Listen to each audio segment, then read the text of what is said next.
Joining us now, the mayor of New York City, Bill de Blasio. Mayor de Blasio, that is a pretty extreme decision that has to be made, given the shortages of doctors for the most part. I want to start there. You've called for a national enlistment of medical personnel.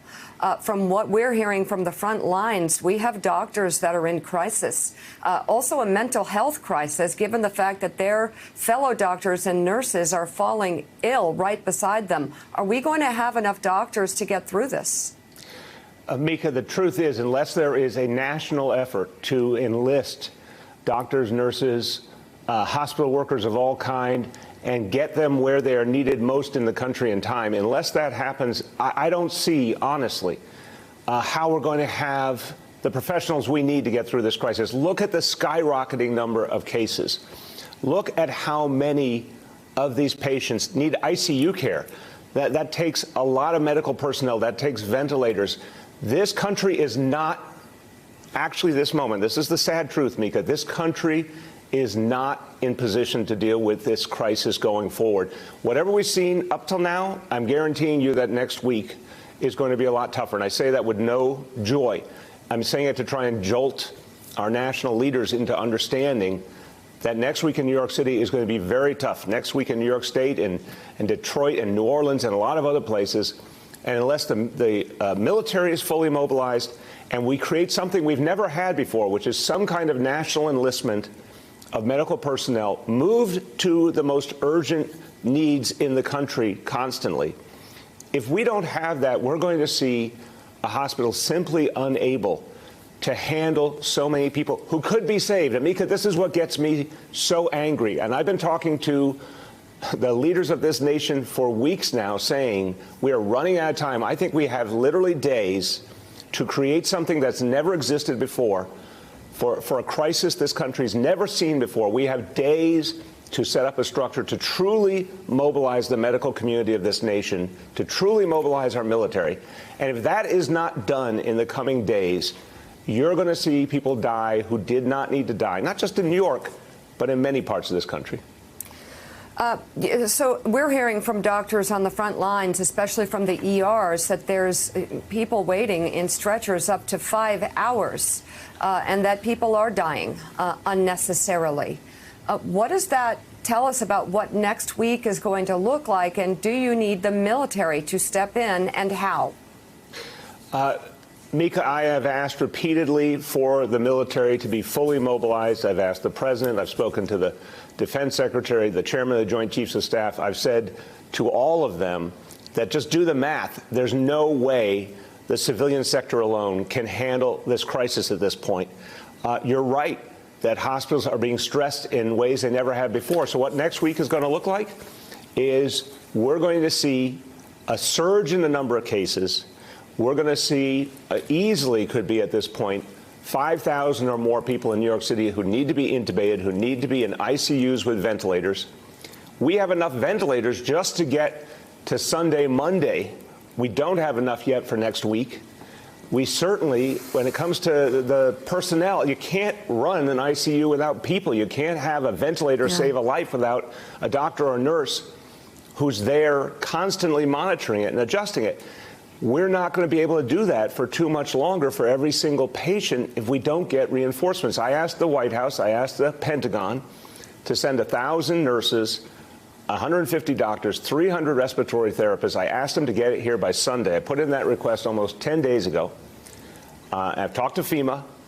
I still have not gotten a firm answer to that request, but I've told all of them, literally, it's coming down to day. I think somehow in Washington there's an assumption there's weeks to prepare. There's not weeks anymore. It is days now, Mika, before not only New York, but other places are going to run out of doctors, run out of nurses, run out of equipment. And why on earth this country is acting like somehow we're still in peacetime? This is a war. It's a very different enemy. It's an enemy you can't see. But look at the death toll, for God's sakes. Look at how many people are in danger. This is just as bad as if a foreign invader had landed on our shores. And yet, our military are at their bases. I know they don't want to be, but they are still. It doesn't make any sense. Mayor de Blasio, what could the military do specifically that the civilian force right now cannot accommodate?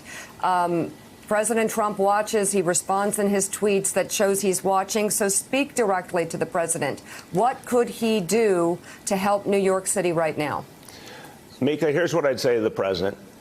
The military has well over 10,000 doctors, from my understanding. The military has doctors and nurses not only on regular duty, but in the reserves. A lot of those doctors and nurses are at places where they're doing important work, but not the same as fighting at the front to save thousands of lives. All of them should be mobilized immediately. The military has the finest logistical and operational capacity of any organization on earth, our military.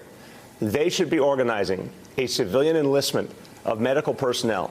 If you think about a doctor somewhere in America's heartland who right now is going about business as usual, doing good work, but we need that doctor at the front where they could be saving lives. We're going to lose lives that could have been saved. It's as simple as that.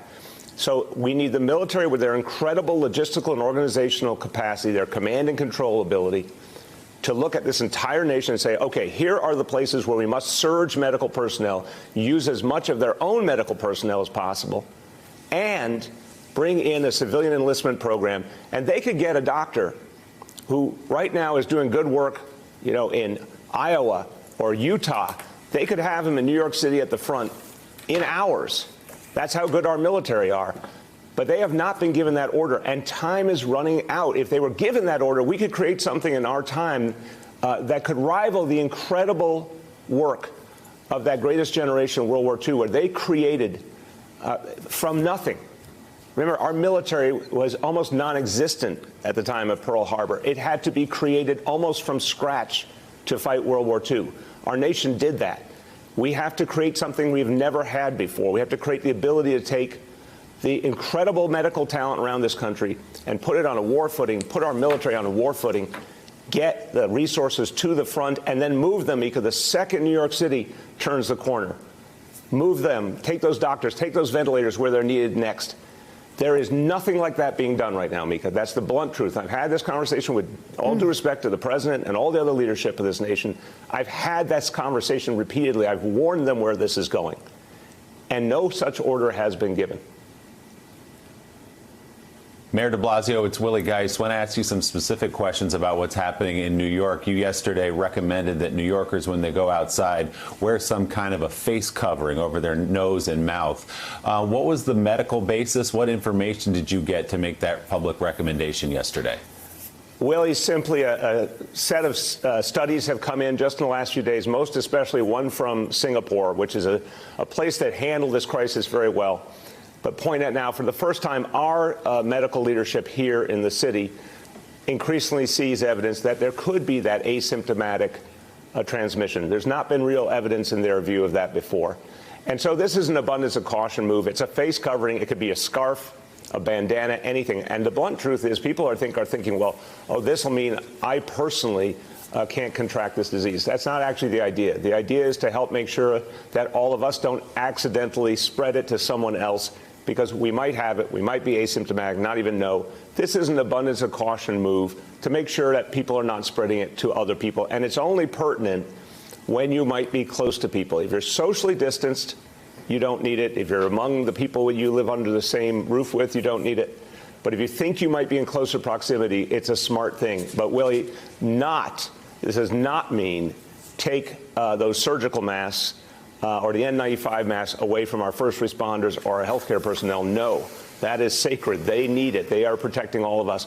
Anyone can make a face covering at home. Again, scarf, bandana, anything like that will do.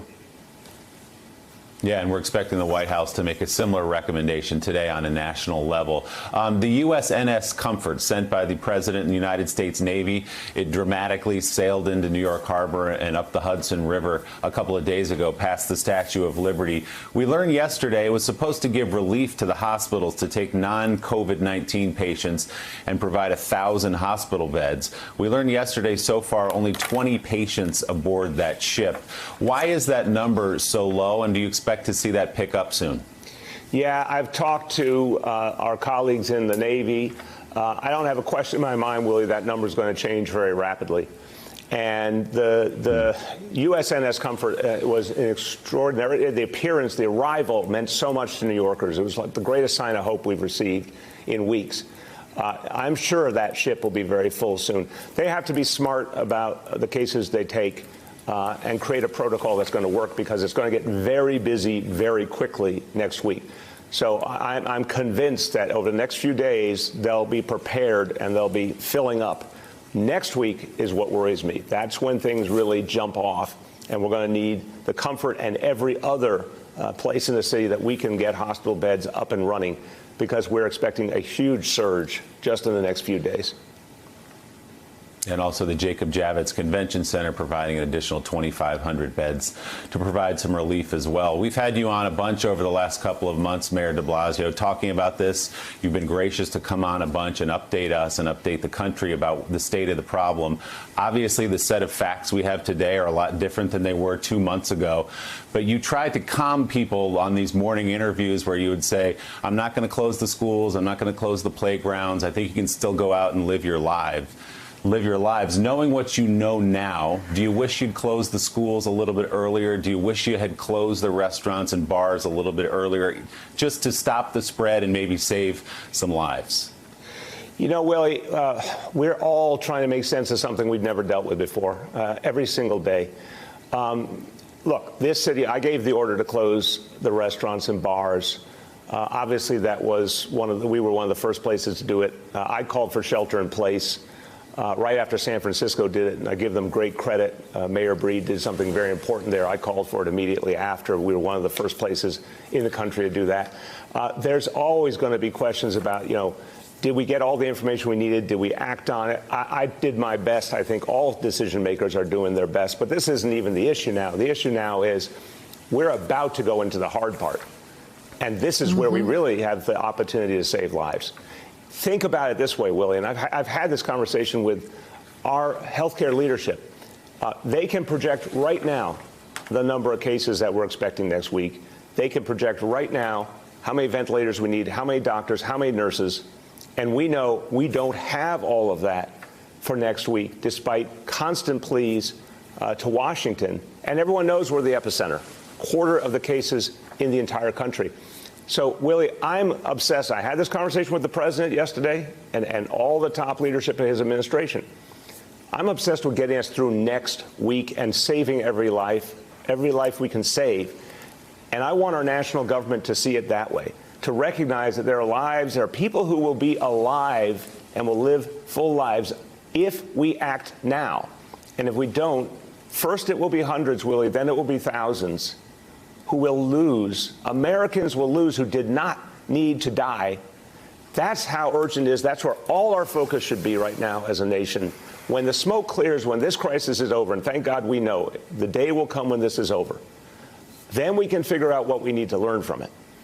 But right now, how can we not be on a war footing? It's just, you can feel it. The nation's not on a war footing, and yet we're fighting a war. Well, and let's try and message some facts to our leaders here. Let's talk, Mayor de Blasio, as tough as it is, about the rate of deaths in New York City and accommodating the bodies. The government has put in an order for 100,000 body bags. What is the rate of death right now in New York City? What do you expect it to be next week? What does that look like? And are you able to accommodate that? Mika, I think it's so important for people to hear the truth. You have doctors, nurses, firefighters, police officers, EMTs, paramedics, all doing their job in a heroic fashion. They are fighting to save every life. I have absolute faith in them. What I don't have faith in is that they will have the equipment they need, certainly, especially those ventilators, and they'll have the reinforcements they need. Because here's the problem. So many of our healthcare workers and our first responders, they've gotten sick themselves. Now, most of them come back after 7 days, 10 days. But we've got to recognize we're not even, we don't even have our full complement we would normally have of these crucial, these life-saving folks, because a lot of them got sick themselves. On top of that, the demand keeps surging. That's why we need those reinforcements. Now, Mika, again, I say to the President of the United States, I say to the Pentagon over a week ago, 1,000 nurses, 150 doctors, 300 respiratory therapists for the nation's largest city, 8.6 million people. You'd think in a country this big, this strong, that would be an easy request to fill. And I'm still waiting. So those reinforcements have to come, or our healthcare professionals will just be swamped. 1,500 deaths already, and we have not even gotten to the hard part of this. Mayor Bill de Blasio, thank you very much. We will hopefully be talking to you again soon, trying to see our way through this. Still ahead. Thanks for checking out MSNBC on YouTube, and make sure you subscribe to stay up to date on the day's biggest stories. And you can click on any of the videos around us to watch more from Morning Joe and MSNBC. Thanks so much for watching.